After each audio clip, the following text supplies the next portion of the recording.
Pak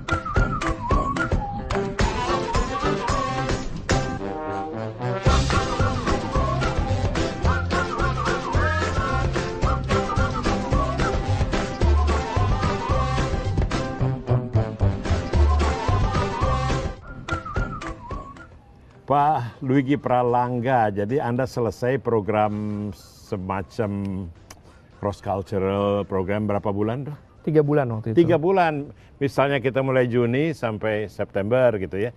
Nah, bagus. Setelah itu di sana Anda ikut tur ke gedung PBB. Gedung PBB. Saya jadi nostalgia, saya juga sering tuh ikut tur lihat-lihat gitu kan. Terus bagaimana menemukan programnya di gedung PBB itu? Nah, itu adalah salah satu pencitraan awal saya bahwa PBB itu memang ada, dan saya lihat gedungnya, interaksinya, dan di sisi lain waktu itu saya sempat ditawari sebagai pekerja paruh waktu pada perwakilan kita di New York untuk PBB. Perutusan tetap ya, PTRI, betul. Dan dari situlah saya kebetulan menjadi staf paruh waktu di perwakilan Indonesia di New York.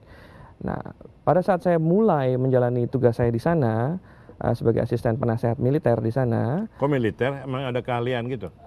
Kebetulan waktu itu mungkin karena rezeki ya, kebetulan saja mereka butuh staf pendukung. Sehingga kebetulan dari situ saya dinilai cocok untuk menggantikan posisi tertentu untuk paruh waktu. Nah, belajar dari pengalaman tadi sehingga saya banyak sekali exposure tentang PBB sendiri dan mengetahui lebih baik tentang pengiriman personil Garuda Indonesia pada misi-misi PBB. Yang mana? Saya tahu ada di Kongo, ada di... Betul, ada di Kongo, ada di... waktu itu Lebanon belum terbuka, masih di Kongo, Sierra Leone, dan beberapa daerah lainnya seperti di Prevlaka, di Georgia. Nah, dari situlah akhirnya saya mempunyai banyak kekerabatan dengan staf-staf PBB di markas besarnya di New York, yang beberapa blok lah dari kerja di PTRI, hangout sama orang PBB. Betul. Gitu ya. Dan dari situlah akhirnya banyak sekali informasi dan kesempatan yang akhirnya saya dengar tentang rekrutmen permanen.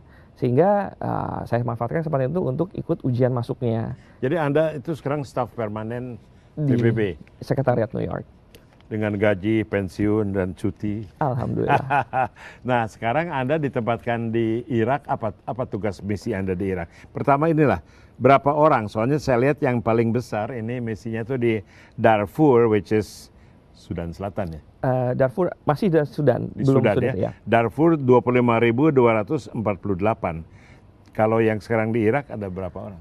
Misi di Irak adalah misi politik, misi Special Political Missions, yang berbeda dengan misi pemulihan perdamaian PBB lainnya, yang di mana kehadiran personil militer atau personil berseragam, militer dan polisi lebih besar ada di sana. Misi politik PBB itu lebih sedikit, dan untuk misi politik PBB di Irak, UNAMI, saat ini baru selain saya kita punya staf ahli pemilu, urusan pemilu.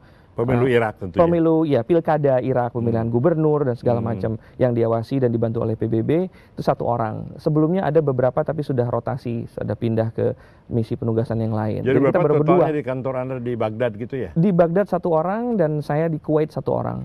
Berdua? Cuma berdua. Dan yang satu lagi pasti bukan orang Indonesia ya? Orang Indonesia, justru wanita. Wanita? Wanita. Pacaran, udah punya istri? Sudah senior sekali. Oke. Oke, jadi itu menghilangkan kesan saya bahwa di PBB itu nggak ada orang Indonesia. Sudah mulai banyak karena kebetulan juga kita... Tapi masih minoritas barangkali. Masih minoritas sekali. Dan Malaysia, Filipina gitu ya? Filipina saya bisa bilang untuk kawasan Asia Tenggara jumlah mereka terbesar stafnya di sekretariat, mission, agencies, jadi memang besar sekali. Yang Anda kerjakan itu apa? Peranan saya selama karir saya di PBB adalah mendukung pembelanjaan logistik, tender, pembelian barang dan jasa untuk keperluan misi PBB.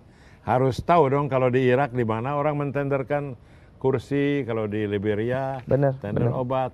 Nah, ada local staff-nya gitu. Kita punya local staff, kita punya international staff, kita punya konsultan. Status Anda tuh diplomat?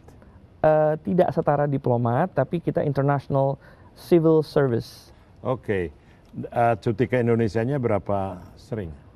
Kebetulan di posisi saya terakhir digeser ke Kuwait adalah family based appointment. Jadi saya lebih banyak tinggal di Kuwait ketimbang pulang. Ini sudah 2 tahun saya belum pulang ke Indonesia. Oh begitu. Jadi kalau ke Baghdad itu ada program namanya R&R, Rest and Recuperation, di mana staff itu hanya boleh berada di daerah seperti di Baghdad itu tidak lebih dari 8 minggu. Tergantung situasi keamanan. Kalau situasi keamanan yang membahayakan sehingga lebih pendek, seperti 6 minggu atau bahkan 4 minggu.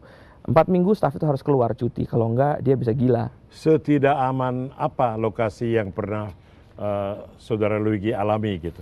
Bahaya itu macam-macam. Ada bahaya dari sisi keamanan, ancaman kesehatan, terorisme, dan bencana alam seperti halnya di Haiti kan masih rawan gempa, itu juga bahaya. Udah gitu bahaya penculikan, terorisme di daerah misi seperti di Irak, di Afghanistan, dan beberapa daerah lainnya seperti di Mali, Syria, Libya, itu besar sekali. Oke, kita akan break lagi untuk melanjutkan. Jadi tempat-tempatnya berbahaya, tidak seperti kita di Jakarta yang hanya bahaya banjir dan macet.